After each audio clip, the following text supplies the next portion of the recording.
Welcome back to Indianomics. Our theme this week is are global markets and the global economy in particular seeing a fundamental reset? To answer that question, now I have with me Manoj Pradhan, the global economist at Morgan Stanley. Manoj, thank you very much for joining us.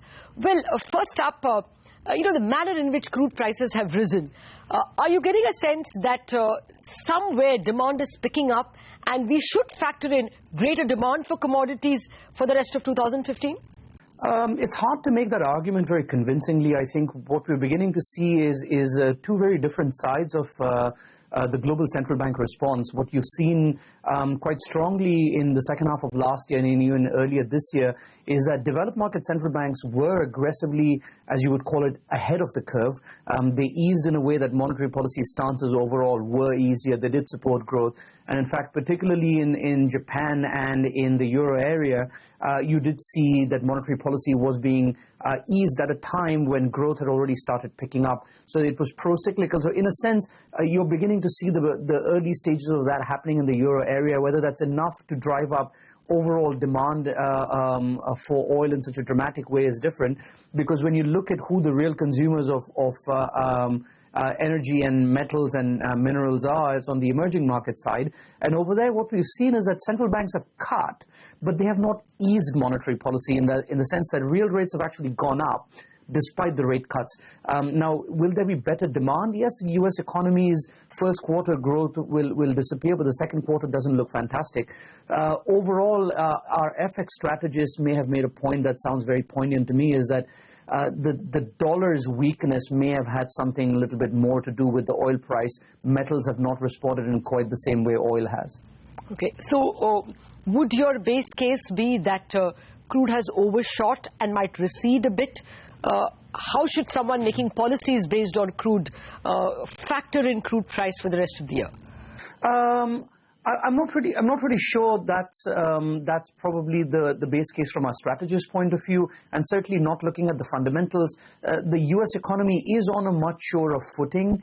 Its central bank is closer than anyone else in the major economies to have rate hikes, certainly the euro area and the Bank of Japan. The flows that have been coming into the U.S. from our strategy colleagues also suggest that there is a lot more support for assets over there. I think overall what is happening over here is that the growth weakness in the early part of the year in the U.S. economy and by contrast the pickup in growth in the euro area may have had something to do with these dynamics.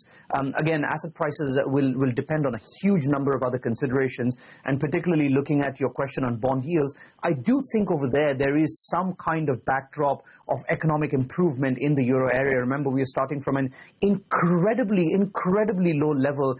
Last year, if you looked at the euro area, the three prevalent themes were very weak growth, risk of deflation coming up again, and the prospect of monetary easing. All of them had depressed global yields and in fact even overawed any of the developments that were happening with very strong US data last year. So it's not surprising to some extent that as euro area growth picks up, you're seeing that downward pressure on global yields being released and yields moving upwards. Some of that is fundamentals, but there has been a lot of concern on Morgan Stanley's side and even among clients that these are incredibly illiquid markets. It's one of the ironic consequences of quantitative easing that, with the amount of purchases central banks are making, there isn't as much liquidity, even though in theory the money supplies are burgeoning with the cash that central banks have put out. Okay, so short point, how should global economies, markets like India, look at the US dollar? Are we going to see a resurgence of the dollar index? I mean, it almost came to 100 and then went back to 93. What should one prepare for the rest of the year in terms of the dollar? These kind of moves, whether it's economic growth or asset price moves, are hardly linear. And again, if you look at the fundamental picture, I think the fundamental picture certainly suggests that the dynamism of the U.S. economy will exceed its counterparts. If you think of the currency as a relative price, then you're certainly going to see more upward pressure given the ability of the U.S. to increase rates at a pace that almost none of its other peers can match. And that should put upward pressure on global yields, but also in the US dollar. Will the pace be as aggressive? Possibly not, because if you look at what we call the dollar tantrum, which is kind of what it was, equivalent to the taper tantrum, the dollar tantrum had two elements to it. The first part was strong growth in the US, and the second part was euro area weakness. That second part may not be as strong now. Fair enough. Well, let me come to India, Manoj. I know it's not your special area of interest. It's one of your areas of interest. But do you think that fiscal deficit numbers, inflation numbers are all slightly under threat because they were all made under assumptions that crude would be sub 50 or around 50? How do you look at the inflation trajectory? How do you look at rate cuts here on in India? You know, there are risks whenever you take assumptions about any asset prices remaining stable. Oil is incredibly important to the likes of India, to the likes of Turkey, so you have to make some assumptions about it. And so there is a chance that you're going to get an overshoot, undershoot of oil prices. They will factor that in. A lot of governments also indulge now in hedges against these instruments. For example, if you look at the Mexican government has hedged almost entirely its 2015 numbers as far as oil is concerned. So the upside and the downside risks over there don't hurt them that much.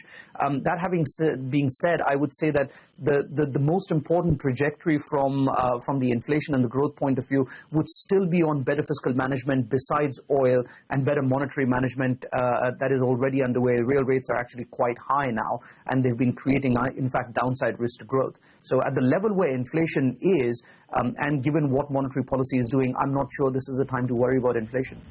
Oh, that's nice. Well, what about the growth story? Where do you see, growth delta around the world? Would India be one of them? I think it depends on the trajectory you look at. I know it's an economist's answer, but really I'm just focused on the next 5 years of growth in India. And from that point of view, it's very, very, very difficult to find a story that has the quality and the delta of growth, or the gradient of growth, that India has. I'm not a buyer at all of strong Indian growth in the near term. I would not like to see a credit cycle in India that is rapidly generating into 7 and 8% growth, because those are the hallmarks of an economy that overheats and then falls flat. You don't want that. In fact, it's a blessing in disguise that the credit system is still impaired with the NPLs that are in there, so that you don't have a lending boom on the back of this euphoria. Projects get a little bit better selected, real interest rates remain high, so the threshold for good firms to come in is the right one, and that elongates the growth story. I think those looking for a very sharp rebound in growth are very right to be disappointed right now, but if you're looking on a 5-year trajectory, I'm very comfortable with what we're seeing in India right now. Well, Manoj, we'll have to leave it at that. Thank you very much for joining us. Okay, between Manoj and Jim, there is definitely some commonality. There isn't much to cheer about the Indian economic scene or probably equity markets in the near term, but both believe that this is still a great 5-year story. On that positive note, thank you for joining me on Indianomics.